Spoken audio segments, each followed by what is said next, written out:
حکومتیں ہو تمہیں مبارک، بغاوتیں اب ہم نہ کریں گے، حکومتیں ہو تمہیں مبارک، بغاوتیں اب ہم نہ کریں گے، اگر شریعت پہ آج آئی نہ تم رہو گے نہ ہم رہیں گے، اور تباہ کرتے ہو تم خدا کا گھر، ذرا اس کا جواب دو، اگر خدا کی زمین ہوگی کہاں تمہارے سر؟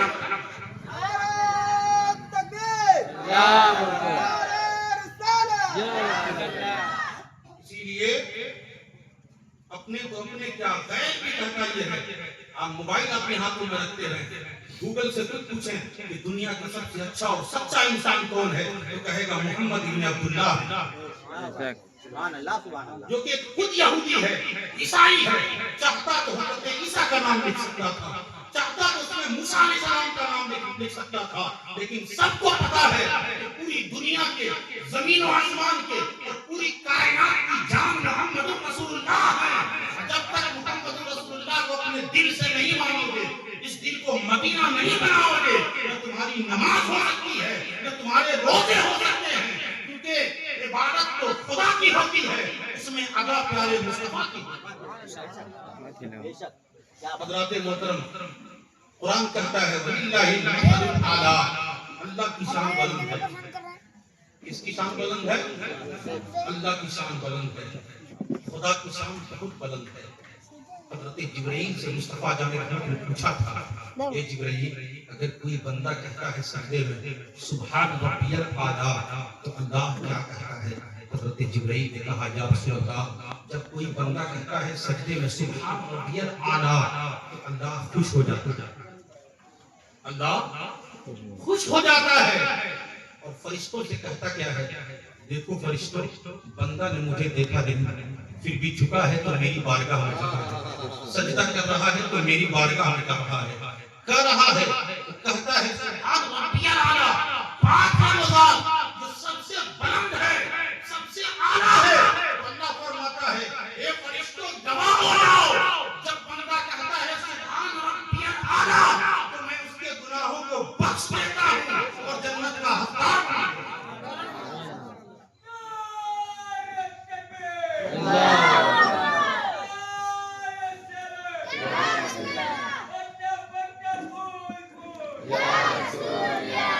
لیکن مسلمانوں کا حال یہ ہے، خصوصاً جمعہ کے دن جب تک پہنچتے ہیں، جب امام خطبے پر بیٹھ جاتا ہے تب پہنچتے ہیں، سوچتے ہیں ابھی بہت وقت باقی ہے، دکان بند کرنا ہے، نہانا ہے، پھر جانا ہے۔ میں بتاؤں آپ کو جب جمعہ کی اذان ہوتی ہے اس وقت فرشتے رجسٹر لے کر بیٹھ جاتے ہیں، مسجد کے گیٹ پر رجسٹر لے کر بیٹھ جاتے ہیں، اور جو پہلے آتا ہے اسے زیادہ ثواب دیتے ہیں، اس کے بعد والوں کو ثواب لکھتے ہیں، اس کے بعد والوں کو لکھتے ہیں، حتیٰ کہ جب امام منبر پر بیٹھ جاتے ہیں خطبہ دینے کے لیے اس وقت فرشتے رجسٹر بند کر کے وہ خود خطبہ سنتے ہیں، اس کے بعد کون آ رہا ہے اس کا نام اس رجسٹر میں درج نہیں کیا جاتا ہے۔ مسلمانوں اگر جمعہ کی نماز پڑھتے ہو تو چاہیے آذان ہو، قرآن بھی یہی کہتا ہے کہ جب جمعہ کی آذان کہی جائے تو دکانوں کو بند کر دو، مکانوں سے نکل جاؤ، فصو الی ذکر اللہ، اللہ کے ذکر کی طرف سیر کرو، دوڑ جاؤ، مسجد پہنچ جاؤ، آذان ہو مسجد پہنچ جاؤ، اور پہنچ کر کے اللہ کی تسبیح بیان کرو، وہاں نفل پڑھو، سنت پڑھو، تاکہ فرشتے جو بیٹھے ہیں تمہارا نام بھی رجسٹر میں درج ہو جائے۔ پھر روایتوں میں آتا ہے کہ اس رجسٹر کو نماز کے بعد اللہ کی بارگاہ میں پیش کرتے ہیں، مولا فلاں ابن فلاں مسجد میں قدم رکھا تھا، وہ پہلے آئے تھے، انہیں اتنا ثواب مل گیا تھا، اور جو لوگ خطبہ کے وقت آتے ہیں جب رجسٹر بند ہوتا ہے اس کا نام درج نہیں کیا جاتا ہے، لکھا نہیں جاتا ہے، پتہ یہ کرتا ہے اگر ہم جمعہ کے وقت جب مسجد میں جائیں آذان ہو فوراً چلے جایا کریں۔ مصطفیٰ فرماتے ہیں جو نماز کے انتظار میں بیٹھا کرتا ہے گویا وہ نماز میں بیٹھا کرتا ہے، جو نماز کے لیے انتظار کیا کرتا ہے گویا وہ نماز بھی پڑھا کرتا ہے، اس کا بھی شمار عبادت میں ہوا کرتا ہے۔ تو ہمیں اور آپ کو چاہیے ہم خطبہ کے وقت مسجد میں نہ جایا کریں، آذان ہو چلے جایا کریں، تاکہ ہمارا بھی نیکی میں کام اور نام شمار ہو جائے، ہم یہاں بھی کامیاب ہو جائیں، وہاں بھی کامیاب۔ اور حضور سے محبت کرتے ہیں تو میں بتاؤں کہ جب بھی حضور کا نام آئے نا تو اپنے انگوٹھوں کو لگا کر چوم لیا کریں۔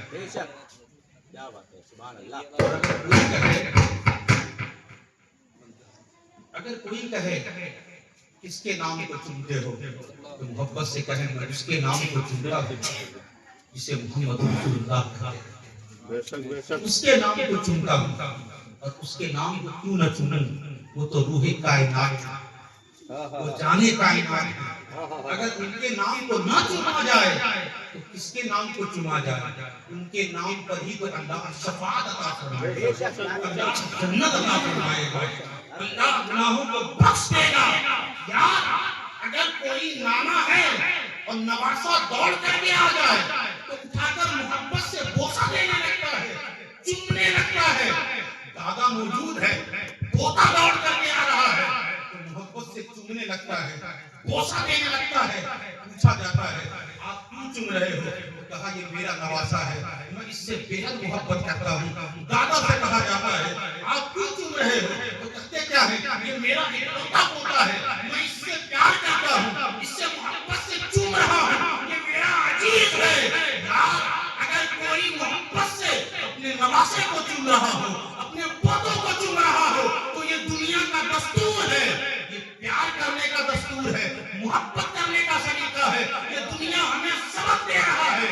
اگر کوئی مصطفیٰ کی ذات کو، مصطفیٰ کے نام کو، مصطفیٰ کی عظمت کو اگر کوئی چومتا ہے تو یاد رکھیے ان کے چومنے پر اللہ تبارک و تعالیٰ ثواب عطا فرماتا ہے اور اس کے آنکھ کی بینائیوں کو دور فرما دیتا ہے۔ نعرے تکبیر، نعرے رسالت، جشن غوث الورا، جشن غوث الورا، نعرے تکبیر، نعرے رسالت۔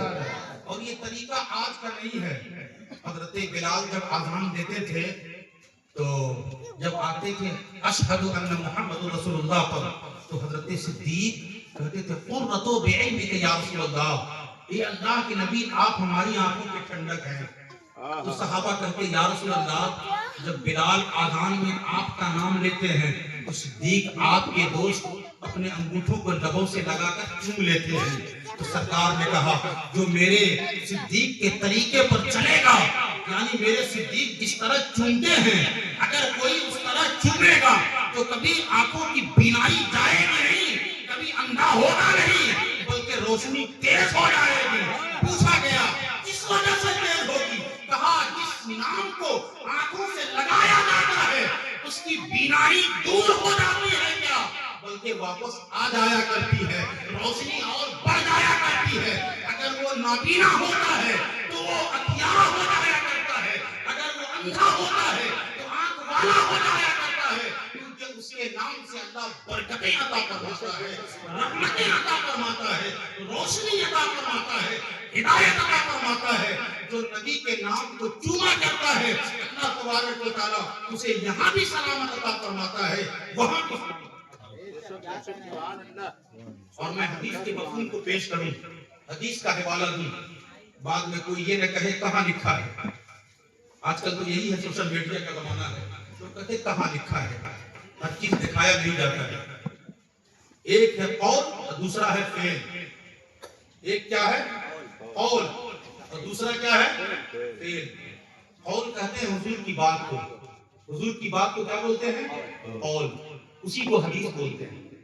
اور فعل کہتے ہیں کہ حضور نے جو کام کیا، اور قول تو کتابوں میں مل جاتا ہے، حضور کی بات، حضور کا قول بخاری میں ہے، ترمذی میں ہے، ابن ماجہ میں ہے، صحیح 70 کی حدیثوں میں ہے، لیکن فعل کہاں ہے؟ اگر حضور کے قول کو دیکھنا ہو تو بخاری میں دیکھو، اور حضور کے فعل کو دیکھنا ہو تو صدیق کی صداقت میں دیکھو، عمر کی عدالت میں دیکھو، عثمان کی سخاوت میں دیکھو، مولا علی کی شجاعت میں دیکھو، حسنین کریمین کی امامت میں دیکھو۔ یار حضور کے فعل کو دیکھنا ہو تو غوث اعظم میں دیکھو، غریب نواز میں دیکھو، مخدوم سمنا میں دیکھو، صابر کنیر میں دیکھو، وارث دیوا میں دیکھو. یار اور قریب سے کہوں حضور کے فعل کو دیکھنا ہو تو حضرت عاصی غازی پوری میں دیکھو، علامہ فصیح غازی پوری میں دیکھو. اگر دیکھنا ہو تو شاہ جنید میں دیکھو، اگر دیکھنا ہو تو ابو الغوث گرم دیوان میں دیکھو، اگر دیکھنا ہو تو فاتح غازی پور میں دیکھو. اور حدیثوں میں ملتا ہے پھر اللہ کے ولی میں ملتا ہے. سبحان اللہ. حضور فرماتے ہیں من سمع اسمی فی الاذان، من سمع اسمی فی الاذان انا طالبہ صفوف القیامہ. سرکار فرماتے ہیں جو اذان میں میرا نام سنے اور میرے نام کو چومے. حضور فرماتے ہیں جو میرا نام اذان میں سنے اور پھر چومے تو سرکار فرماتے ہیں میدان محشر میں قیامت کی شب میں ڈھونڈوں گا کہ چومنے والے کہاں ہیں، چومنے والے کہاں ہیں. مصطفیٰ فرماتے ہیں میں قیامت میں صفوں میں ڈھونڈوں گا کہ مجھ سے محبت کرنے والے، میرے نام پر قربان ہونے والے، میرا نام سن کر کے میرے نام کو محبت سے چومنے والے کہاں ہیں. اور سرکار فرماتے ہیں ڈھونڈنے کے بعد چھوڑوں گا نہیں بلکہ میں اس کی شفاعت بھی کروں گا اور اسے جنت عطا کرواؤں گا. یار دیکھیں تو صحیح، یہاں تو بار بار ہم چوما کرتے ہیں لیکن حضور نے حجر اسود کو ایک مرتبہ لب لگایا، ایک مرتبہ چوما. تو جتنے حاجی ہند سے جاتے ہیں، پاکستان سے جاتے ہیں، دنیا کے کونے کونے سے جاتے ہیں تو کوشش کرتے ہیں حجر اسود کو چومیں، حجر اسود کو چومیں. جبکہ حجر اسود ایک پتھر ہے، حجر اسود ایک پتھر ہے، پتھر میں کچھ دے سکتا ہے، کچھ لے سکتا ہے، لیکن حضور نے ایک مرتبہ لب لگایا تو اسے سب چومتے ہیں. یہی تو تھا حضرت سیدنا عمر فاروق خانہ کعبہ کا طواف کر رہے تھے، حجر اسود کے قریب گئے تو کہا اے حجر اسود نہ تو دے سکتا ہے نہ کچھ لے سکتا ہے، تو صرف ایک پتھر ہے، میں تمہیں اس لیے چوم رہا ہوں کہ تمہیں مصطفیٰ جان رحمت نے چوما ہے، تمہیں مصطفیٰ جان رحمت نے چوما ہے، کائنات کے دلہا نے چوما ہے، رحمت للعالمین نے چوما ہے. یار جس پتھر کو مصطفیٰ ایک مرتبہ چوم لے دنیا کے ہر لوگ چومنے کے لیے دوڑتے ہیں، بھیڑ لگ جاتی ہے کہ میں بھی چوم لوں کیونکہ مصطفیٰ نے چوما ہے. جسے مصطفیٰ ایک مرتبہ لب لگا دیں اسے سب چومتے ہیں. اور جس گنبد خضرا کے اندر، جس مزار کے اندر مصطفیٰ کے جسد اقدس ہے، مصطفیٰ جان رحمت آرام فرما رہے ہیں، اسے کیوں نہیں چوما جائے، اسے کیوں نہیں بوسا دیا جائے. یہی تو ہے دنیا والوں کو وقت بتایا جاتا ہے. میں دنیا والوں کو وقت بتا دوں، اے دنیا والوں سن لو، جسے چوما جاتا ہے اسے پوجا نہیں جاتا، جسے پوجا جاتا ہے اسے چوما نہیں جاتا. خدا کی عبادت کی جاتی ہے، خدا کو چوما نہیں جاتا ہے بلکہ محبوب خدا کو چوما جاتا ہے، بلکہ محبوب خدا کو چوما جاتا ہے. پتہ یہ چلتا ہے جسے چوما جاتا ہے وہ خدا نہیں ہوتا بلکہ وہ محبوب خدا ہوا کرتا ہے. اور دنیا والوں کو پتہ بھی چل جاتا ہے کہ یہ کوئی الگ نہیں ہے، یہ محبوب خدا ہے، یہ اللہ کے دوست ہیں، یہ اللہ کے ولی ہیں، یہ نبی ہیں، یہ رسول ہیں، یہ شہید ہیں، یہ متقی و پرہیزگار ہیں. اسی لیے اسے چوما جاتا ہے، اس کی عبادت کی جاتی ہے. ہمیں اور آپ کو بھی چاہیے جب نبی کا نام آئے، نبی کی شان کی بات آئے، نبی کی معجزات کی بات آئے، جب مدینے کی بات آئے تو اپنے جان اور مال کو قربان کر دیں اور کہیں یا رسول اللہ تیرے لیے ہر ستم گوارا ہے، تو صرف اتنا کہہ دے یہ ہمارا. نعرہ تکبیر، اللہ اکبر، نعرہ رسالت، یا رسول اللہ، پتہ پتہ قرآن یا رسول، یا رسول. اور یہ حضور کی شان کہ آج حضور کی شان کے صدقے میں غوث پاک کی شان بیان کی جاتی ہے، کیونکہ للہ المثل الاعلیٰ، اللہ کی شان بلند ہے. اس کی شان بلند ہے، اللہ کی شان بلند ہے. اچھا اگر شان خدا کو دیکھنا ہو تو پھر شان مصطفیٰ دیکھنا ہوگا. اس کی شان کو دیکھنا ہوگا، شان مصطفیٰ دیکھنا ہوگا. خدا کی شان کو سمجھنے کے لیے نبی کی شان کو سمجھنا ہوگا نا. ڈائریکٹ کوئی خدا کی شان کو کیسے سمجھ سکتا ہے؟ اگر حضور نہ آتے اور حضور نہ بتاتے اللہ ایک ہے تو کون جانتا ہے؟ کوئی جانتا نہیں جانتا نا کہ اللہ ایک ہے، ہم کس کی عبادت کریں، کسے مانیں؟ لیکن حضور نے کہا کہ اللہ ایک ہے، ہم نے کہا اللہ ایک ہے، لیکن دیکھا تو نہیں نا، ہم نے جنت کو نہیں دیکھا، جہنم کو نہیں دیکھا، لیکن حضور کے بتانے سے ہم اللہ کو بھی مانتے ہیں، جنت کو حق مانتے ہیں، جہنم کو حق مانتے ہیں، قیامت کو حق مانتے ہیں۔ یہی تو وسیلہ ہے، یہی وسیلہ ہے کہ اگر خدا کو ماننا ہو تو پہلے مصطفیٰ کو مانے، بے شک سبحان اللہ سبحان اللہ پہلے مصطفیٰ کو مانے۔ اور قرآن بھی یہی کہتا ہے وَلَوْ أَنَّهُمْ إِذْ ظَلَمُوا أَنفُسَهُمْ جَاءُوكَ، اے محبوب اگر کوئی اپنے نفس پر ظلم کرے انہیں چاہیے کہ آپ کی بارگاہ میں آئے، اگر خطاکار ہو، گناہگار ہو، سیاہکار ہو، اللہ فرماتا ہے اعلان فرما تو محبوب اگر کوئی ظلم کرتا ہے اپنے نفس پر تو اسے چاہیے کہ آپ کی بارگاہ میں آئے، اگر آپ ان کی خطاؤں کو معاف کر دیں گے تو اللہ بھی معاف کر دے گا۔ پتہ یہ چلتا ہے رب کی بارگاہ میں جانے سے پہلے مصطفیٰ کی بارگاہ میں جانا ہوگا، اور جب مصطفیٰ کی بارگاہ میں جائیں گے تو نبی کی بارگاہ میں جانے سے پہلے علی کی بارگاہ میں جانا ہوگا، اور علی کی بارگاہ میں جانے سے پہلے غوث اعظم سبحان اللہ۔ نعرہ تکبیر، نعرہ رسالت، جشن غوث اعظم۔ تو خدا کی شان بلند ہے، اگر خدا کی شان کو جاننا ہو تو مصطفیٰ کی شان کو دیکھیں، اور اگر مصطفیٰ کی شان کو دیکھنا ہو تو پھر شیخ عبد القادر جیلانی کی شان کو دیکھیں۔ حضرت سلیمان علیہ السلام کو ولی ملے، آصف معاذ اللہ کہ مزاروں پر کیوں جاتے ہو؟ بہت سارے لوگ ہیں مزاروں پر کیوں جاتے ہو؟ میں نے کہا وہ بلاتے ہیں تب جاتے ہیں، ورنہ اس پرستم دور میں کون جاتا ہے؟ کون جاتا ہے؟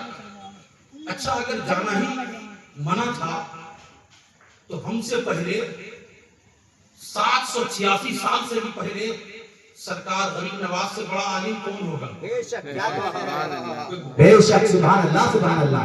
جن کا مزار اجمیر میں ہے، جن کی کرامت ادھر بھی نہیں جانا چاہتا، انہوں نے پورے آنا ساگر کو، آپ اللہ توفیق دے تو آپ اجمیر جائیں، 50 بیگھہ سے بھی زیادہ، 50 ایکڑ سے بھی زیادہ تالاب ہے، بہت بڑا تالاب ہے، اس پورے تالاب کو آپ نے ایک پیالے میں سما دیا، اور اس وقت سمایا تھا جبکہ راجہ پرتھوی راج نے مسلمانوں کے اوپر پانی بند کر دیا۔ حضرت بختیار کاکی تھے، کہا سرکار سب کو پانی ملے گا لیکن مسلمانوں کو نہیں ملے گا۔ غریب نواز نے مسکرایا اور کہا بیٹا یہ کربلا نہیں ہے، بیٹا یہ کربلا نہیں ہے، وہ کربلا تھا کہ نہر فرات پر پہرا تھا اور میرے نانا نے صبر کیا، اس لیے صبر کیا کہ وہاں اسلام بچانا تھا، اس لیے حسین نے صبر کیا، یہاں اس کا بیٹا حسن معین الدین حسن سنجری یہاں صبر نہیں کرے گا، اگر پانی بند کرے گا تو معین الدین اس کے لیے بھی پانی بند کر دے گا، اگر کوئی معین الدین کے لیے دانا بند کر دے گا اس کے لیے بھی بند کر دے گا۔ بختیار کاکی نے کہا حضور ایسا کیوں؟ کہا وہاں کربلا میں اسلام کو بچانا تھا اور ہند میں اسلام کو پھیلانا ہے۔ نعرہ تکبیر، نعرہ رسالت۔ جہاں اسلام بچانا ہوتا ہے وہاں صبر کرنا ہوتا ہے، اور جہاں اسلام پھیلانا ہوتا ہے وہاں کرامت دکھانا ہوتا ہے۔ آج ہندوستان کی سرزمین پر جو ہم کلمہ پڑھتے ہیں یہ غریب نواز کی دین ہے، وہ قوم نیست و نابود ہو جاتی ہے، ملیا میٹ ہو جاتی ہے، تباہ و برباد ہو جاتی ہے، جو اپنے اسلاف کو بھول جاتی ہے۔ لیکن آج آپ بڑے خوش نصیب ہیں کہ آج غوث پاک کی محفل میں ہیں۔ تاریخ بتاتی یہ ہے کہ پورا کا پورا آنا ساگر ایک کوزے میں آ گیا، پورا تالاب بھر گیا، سوکھ گیا۔ روایتوں میں آتا ہے بکری کے تھن سے دودھ بھی سوکھ گیا تھا، اور راجہ مہاراجہ اجمیر کے سب پریشان تھے، آخرکار اسی فقیر کے پاس آئے جسے معین الدین کہتے ہیں. کہا سرکار اب ہم پانی کسی پر بند نہیں کریں گے, پانی لوٹا دو. وہی کاسا میں جو پانی تھا کہا بیٹا جاؤ اور پانی کو ڈال دو. پھر جب سے ڈالا ہے آج تک لگانا بھرا ہوا ہے. کہنے کا مقصد یہ ہے جب ہندوستان کا ایک معین الدین ایک پوجے میں ایک کاسے میں پورے آنا ساگر کو سما سکتا ہے تو سوچو بغداد کے شہنشاہ کا عالم کیا ہوگا. اگر بغداد کا شہنشاہ مردوں کو زندہ کر سکتا ہے تو سوچیں پھر مدینے کے تاجدار کا عالم کیا ہوگا, مدینے کے مالک و مختار کا عالم کیا ہوگا. شاید نہ رہا ہے جب ان کے گدا بھر دیتے ہیں شاہان زمانہ کی جھولی. ارے جب محتاج کا یہ عالم ہے تو مختار کا عالم کیا ہوگا. سبحان اللہ سبحان اللہ اللہ اکبر. یا رسول اللہ. میں آپ کو بتاؤں کہ سرکار دو جہاں دنیا میں تشریف لائے تو آپ کے پشت پر مہر نبوت تھا. کیا تھا؟ مہر نبوت. اور جب غوث پاک دنیا میں آئے 570 عیسوی میں جب آئے تو آپ کے پشت پر نالین محمد تھا. سرکار دو جہاں دنیا میں آئے تو آخری نبی بن کر کے آئے اور تمام نبیوں کے تاجدار بن کر کے آئے. اور وہی نبی کا بیٹا جب 571 عیسوی بغداد گیلان شہر میں دنیا میں تشریف لایا تو ولیوں کا تاجدار بن کر کے آیا, ولیوں کا سلطان بن کر کے آیا. عہد میثاق میں اللہ نے عالم ارواح میں تمام روحوں سے وعدہ دیا کہ میں اپنا محبوب بھیجوں گا. سب کی روحوں نے اقرار کیا, سب کی روحوں نے گردنیں جھکا دی.